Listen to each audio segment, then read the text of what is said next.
বাণী আর অনিরুদ্ধকে জব্দ করতে তানিয়াকে কিডন্যাপ করলো বিক্রম দেব। হ্যাঁ বন্ধুরা, সম্পূর্ণটা জানতে ভিডিওটা প্রথম থেকে শেষ পর্যন্ত দেখতে থাকুন। ধারাবাহিকের শুরুতে দেখা যাচ্ছে বাণী তো রান্নাঘরে দাঁড়িয়ে দাঁড়িয়ে খুব চিন্তা করছে ঈশানীর জন্য। মনে মনে বলছে যে মা কালকে সারা রাত ঘুমাতে পারেনি। কালকে যে মায়ের ওপর থেকে কত বড় একটা ঝড় গেল সেটা আমিই শুধুমাত্র জানি। এই যে রাতের বেলা আমি স্যুপটা খাওয়াতে পেরেছি এটাই আমার কাছে অনেক। ঠিক তখনই তো সেখানে সাথী আসে। সাথী তো বাণীকে রান্নাঘরে দেখে বাণীকে বলছে যে কি বাণী, তুমি এখনো রান্নাঘরে কাজ করছো? তার মানে তুমি আজকে এক ফোঁটাও বিশ্রাম নিলে না, তাই তো? বাণী তখন জানাচ্ছে যে মাসিমণি, আমি কিভাবে বিশ্রাম নেব? মায়ের ওদিকে যা অবস্থা, কি করি বলো তো? সাথী তখনই বাণীকে জানাচ্ছে যে জানো বাণী, আজকে আমি আর অনিরুদ্ধ কোথায় গিয়েছিলাম? মন্দিরে গিয়েছিলাম, ঈশানীর জন্য পুজো দিয়ে এলাম। আমি শুধুমাত্র ঠাকুরের কাছে একটাই কামনা করেছি যে ঈশানী যেন খুব তাড়াতাড়ি সুস্থ হয়ে ওঠে। আনি তো এবার দেখা যাচ্ছে একটা জুসের গ্লাস নিয়ে সাথীর হাতে দিচ্ছে, বলছে মাসিমণি এটা গিয়ে একবার মাকে খাইয়ে দেবেন। সাথী তখন বাণীকে জানাচ্ছে সে কি কথা, তো তুমি যাও, তুমি তোমার মাকে গিয়ে খাইয়ে দাও। বাণী তখন বলছে যে না, মা আমার ওপরে খুব রেগে আছে, তো হয়তো আমার হাত থেকে কিছু খেতেই চাইবে না, কিন্তু আপনি গিয়ে যদি বলেন তাহলে অবশ্যই খাবে। সাথী তো এবার বাণীকে বলছে যে বাণী, তুমি তোমার নিজের মায়ের জন্য যা যা কাজ করছো না, ঈশানী দেখবে ঠিক একদিন নিজের ভুল বুঝতে পারবে। ও আর তোমার উপরে রাগ করে থাকতেই পারবে না। বাণী তখন জানাচ্ছে যে আমি শুধু চাই আমার মাটা সুস্থ হয়ে উঠুক, উনি আমাকে ভুল বুঝুক বা নাই বুঝুক। অপরদিকে দেখা যাচ্ছে মৌলি তো আড়াল থেকে এতক্ষণ সেই সমস্ত কথাগুলো শুনছিল। মৌলি এবার মনে মনে বলছে যে বাণী আবার নতুন একটা টোটকা বানিয়ে মাকে খাওয়াবে। তাহলে তো খুব ভালোই হলো। ঠিক আছে, আমি গিয়ে ওই পয়জন মেশানো কাশির সিরাপটা মাকে গিয়ে তাড়াতাড়ি করে খাইয়ে দিই। মায়ের শরীরটা তো এবার খারাপ করবে। তারপর বাণী যখনই এই টোটকাটা খাওয়াবে সকলে ভাববে যে এই টোটকাটা খাওয়ার পরেই মায়ের শরীরটা খারাপ করেছে। এরপর দেখা যাচ্ছে মৌলি তো সোজাসুজি চলে গেছে ঈশানীর ঘরে। ঈশানীর কাছে গিয়ে এবার তো কি নাটক করা শুরু করে দিয়েছে। বলছে মম ওঠো, গুড গার্লের মতন ওষুধটা খেয়ে নিতে হবে, তো ওষুধ খাওয়ার টাইম হয়ে গেছে।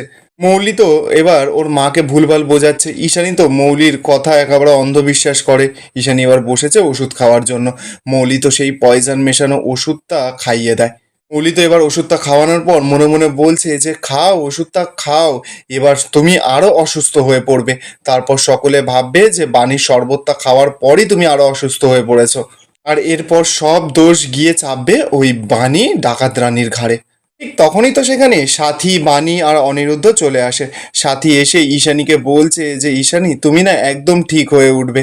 আমি আর অনিরুদ্ধ ঠাকুরের কাছে পুজো দিয়ে এসেছি। সাথী তো এবার বাণীর বানানো শরবতটা ঈশানীর হাতে দিচ্ছে, দিয়ে বলছে যে এই নাও ঈশানী, এটা খেয়ে নাও, আমি এটা তোমার জন্য বানিয়ে নিয়ে এসেছি। ঈশানী তো এবার এক ঢোক খাওয়ার পরেই সঙ্গে সঙ্গে সাথীকে বলছে যে না, এটা তো তোমার বানানো নয়। বাণী, তুমি নিশ্চয়ই এটা বানিয়েছো।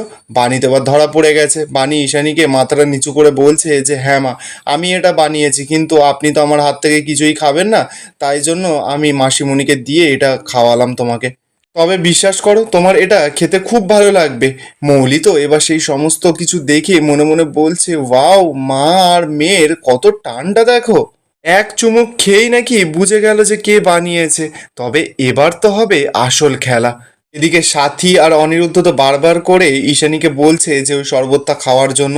ঈশানী তো এবার ঢকঢক করে শরবতটা খাওয়া শুরু করে। হঠাৎই দেখা যাচ্ছে যে ঈশানীর কাশিটা তো আবার জোরে খুব বেড়ে গেছে। মৌলি তো এবার সেটা দেখে মনে মনে বলছে ওয়াও, এবার তো বিষের এফেক্টটা শুরু হলো। পানি তো ঈশানীর এমন অবস্থা দেখে এবার ঈশানীর কাছে তাড়াতাড়ি করে ছুটে গেছে, বলছে মা কি হলো আপনার, আপনি জল খান বলছেন, তারপরে বলছে যে না না না না, এই শরবতটাই আপনি খান। এবার তো বাণী ঈশানীকে শরবতটা যখনই খাওয়াচ্ছে ঠিক তখনই তো মৌলি বাণীর হাত থেকে গ্লাসটা কেড়ে নিয়ে সঙ্গে সঙ্গে ছুঁড়ে ফেলে দেয়।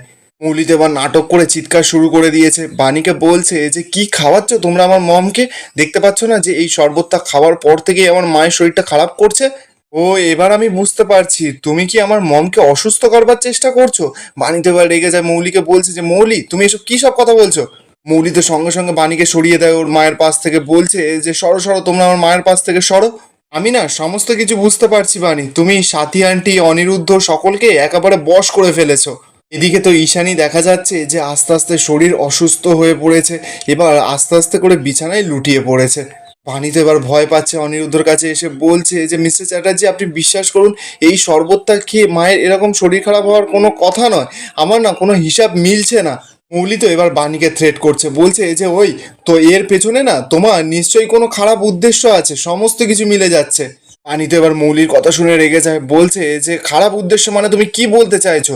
একদম না চুপ করে থাকবে মৌলি, আর যদি একটা কথাও বলো আজে বাজে তাহলে যে কটা দাঁত বাকি আছে সে কটা দাঁতও আমি উগড়ে দেবো। মৌলি তো এবার চিৎকার করে বাণীকে বলছে যে হ্যাঁ যা করার তুমি করে নাও, কিন্তু সত্যিটা শুনতে কষ্ট হচ্ছে তাই তো? অনিরুদ্ধ তখন মৌলিকে বলছে যে দেখো একদম না ভিত্তিহীন কথাবার্তা বলবে না। মৌলি তখন অনিরুদ্ধকে জানাচ্ছে যে আমি ভিত্তিহীন অভিযোগ করছি, একদম না উল্টাপাল্টা কথা বলবে না, সকলে তো নিজের চোখে দেখলো যে এরপর কি হলো এই শরবতটা খাওয়ার পর। মৌলি তো এবার মনে মনে বলছে যে এভাবেই এভাবেই না সব দোষ তোমার ঘাড়ে চাপবে বানি, আর কেউ বুঝতেই পারবে না যে আসল খেলাটা কে খেলছে। আনি তো এবার আসল কেসটা ধরে ফেলেছে, মৌলিকে বলছে যে শোনো মৌলি, আমার এই শরবত খেয়ে না মায়ের এরকম অবস্থা হতেই পারে না, তবে আমার এখন মনে হচ্ছে যে মায়ের এই অসুস্থতার পেছনে কোনো বড়সড় কারণ আছে। আর মা রোজ ওষুধ খাওয়ার পরেও কেন এরকম ভাবে অসুস্থ হয়ে পড়ছে সেটা না আমরা ঠিক খুঁজে বের করব। নিরুদ্ধ তো তখন জানাচ্ছে যে দরকার পড়লে আমরা স্পেশালিস্ট ডাক্তার দেখাবো, ওনার যত রিপোর্ট লাগে সমস্ত কিছু আমরা করব। বাণী তখন বলছে হ্যাঁ তারপরে মাকে তো আমরা সুস্থ করে ছাড়বই, সত্যিটাও না আমরা ঠিক খুঁজে বার করব। এই বলেই তো অনিরুদ্ধ, বাণী আর সাথী ওখান থেকে চলে যায়। মৌলি তো এবার ঘরে একা একা ভয় পাচ্ছে, মনে মনে বলছে যে না না বাণী না খুব ডেঞ্জারাস, এখন যদি আবার তদন্ত শুরু করে তারপর তো সত্যিটা সকলে জেনে যাবে, না না এর একটা কিছু ব্যবস্থা করতেই হবে। আর 2 কোটি টাকা আমি তো কিছুতেই হাতছাড়া করতে পারি না। ঠিক তখনই দেখা যাচ্ছে যে মৌলির ফোনে কেউ যেন একজন ফোন করে, একটা লোক ফোন করে মৌলিকে বলছে যে ঠিক রাত 7টার সময় পুরানো জুট মিলের পেছনের দিকে ঠিক একা আসবে। মৌলি তখন ফোনে লোকটাকে বলছে যে কে আপনি? লোকটা তখন জানাচ্ছে যে সেটা না হয় এলেই দেখতে পাবে। এই বলেই তো লোকটা ফোনটা কেটে দেয়।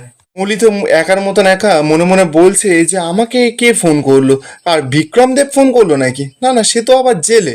আর এখানেই আজকের এপিসোডটা শেষ হয়ে যায়। আপনাদের কি মনে হচ্ছে মৌলির এই যে ষড়যন্ত্রের হাত থেকে কি বাণী আর অনিরুদ্ধ ঈশানীকে বাঁচাতে পারবে? কমেন্টে আপনাদের মতামত অবশ্যই জানাবেন, আর ভিডিওটা ভালো লেগে থাকলে চ্যানেলটা একটা সাবস্ক্রাইব করে যাবেন।